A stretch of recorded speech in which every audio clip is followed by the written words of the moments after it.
ನಮಸ್ಕಾರ. ಇವತ್ತು ನಾವು ಮಾಧ್ಯಮಗೋಷ್ಠಿ ಕರೆದಿದ್ದ ಉದ್ದೇಶ ಏನಪ್ಪ ಅಂದ್ರೆ, ಇವತ್ತಿನ ದಿವಸ ರಾಜ್ಯ ಸರ್ಕಾರಕ್ಕೆ ಒತ್ತಡ ಹೇರಕ್ಕೆ ಇಚ್ಛೆ ಪಡ್ತೀನಿ. ಏನು ವಿಷಯಪ್ಪ ಅಂದ್ರೆ, ಒಂದು ಅಬಕಾರಿ ಇಲಾಖೆಗೆ, ಒಂದು ಗೃಹ ಇಲಾಖೆಗೆ ನಾನು ಒತ್ತಡ ಹೇರಕ್ಕೆ ಇಚ್ಛೆ ಪಡ್ತೀನಿ.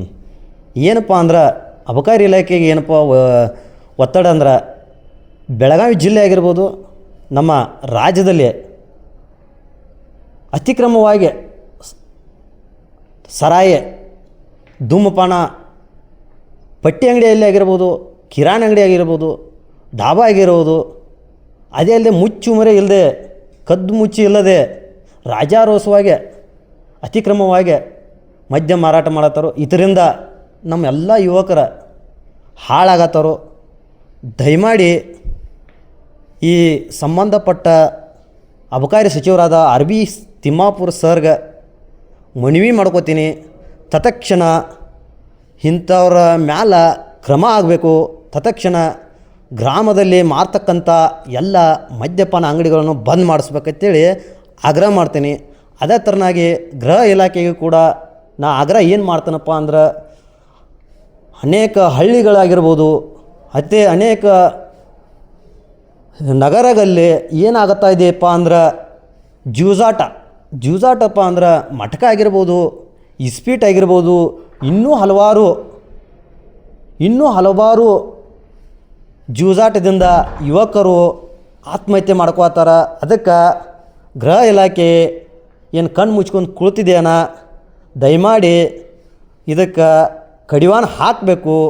ಕಡಿವಾಣ ಏನಾರು ಹಾಕದೇ ಇದ್ರೆ ನಮ್ಮ ರೈತ ಸಂಘದ ವತಿಯಿಂದ ಆಗಿರ್ಬೋದು, ರಕ್ಷಣಾ ವೇದಿಕೆ ವತಿಯಿಂದ ಆಗಿರ್ಬೋದು, ದಲಿತ ಪರ ಸಂಘಟನೆ ವತಿಯಿಂದ ಆಗಿರ್ಬೋದು, ಇನ್ನೂ ಹಲವಾರು ಸಂಘಟನೆಗಳ ವತಿಯಿಂದ ಆಗಿರ್ಬೋದು, ಉಗ್ರವಾದ ಹೋರಾಟ ಮಾಡ್ತೀವಿ ಎಂದೇ ಎಚ್ಚರಿಕೆ ಕೊಡ್ತೇನೆ. ಈ ಸಂದರ್ಭದಲ್ಲಿ ಎಲ್ಲೆಲ್ಲಿ ಇದು ಮಾಡೋರು ಇಡೀ ಕರ್ನಾಟಕ ಈಗ ಕರ್ನಾಟಕದ ಅಂದರೆ ಇಲ್ಲಿ ನಾವು ಫಸ್ಟ್ ಈ ಗೋಕಾಕ್ ಆಗಿರ್ಬೋದು, ಬೆಳಗಾವಿ ಆಗಿರ್ಬೋದು, ಚಿಕ್ಕೋಡಿ ಆಗಿರ್ಬೋದು, ಈಗ ನಮ್ಮ ಬೆಳಗಾವಿ ಜಿಲ್ಲಾದಾಗ ಬರ್ತಕ್ಕಂಥ 14 ತಾಲೂಕದಲ್ಲಿಯೂ ಕೂಡ ನಾವು ಇದನ್ನು ಬಂದ್ ಮಾಡ್ಸೋಕೆ ನಾವು ಹೋರಾಟ ಮಾಡಾರ. ಮುಂದಾದರೂ ಮಾಡ್ತೀವಿ, ಬಂದ್ ಮಾಡಿಸ್ತೀವಿ ಅಂತೇಳಿ ಈ ಸಂದರ್ಭದಲ್ಲಿ ಹೇಳಕ್ಕೆ ಇಚ್ಛೆ ಪಡ್ತೀನಿ. ನನ್ನ ಹೆಸರು ಶಿವಾನಂದ ಇಳಿಗರ್ ಅಂತ, ರೈತ ಸಂಘ ಅಧ್ಯಕ್ಷರು. ನೋಡ್ರಿ, ಕರ್ನಾಟಕದಾದ್ಯಂತ ನಾವು ಗೋಕಾಕ, ಅರಬಾಯಿ, ಚಿಕ್ಕೋಡಿ ಅಂತೇನಿಲ್ಲ, ಕರ್ನಾಟಕದಾದ್ಯಂತ ನಮ್ಮ ಹೋರಾಟ ಐತಿ. ಕರ್ನಾಟಕ ತುಂಬ ಈ ಜೂಜಾಟ ಆಯ್ತು, ಓಸಿ, ಇಸ್ಬೇಟ, ಮದ್ಯ ಮಾರಾಟ ಇವೆಲ್ಲ ಬಂದಾಗಬೇಕತ್ತೆ. ನಾವು ಇವರಿಗೆ ಕನ್ನಡ ಪರ ಸಂಘಟನೆ ವತಿಯಿಂದ ಇವ್ರಿಗೆ ಬೆಂಬಲ ಕೊಟ್ಟದು. ಮುಂದಿನ ದಿನಮಾನದಾಗ ಇವೆಲ್ಲ ಕರ್ನಾಟಕ ರಾಜ್ಯ ತುಂಬ ಬಂದಾಗಬೇಕು. ಇಷ್ಟು ಹೇಳ್ತೀವಿ ರೀ.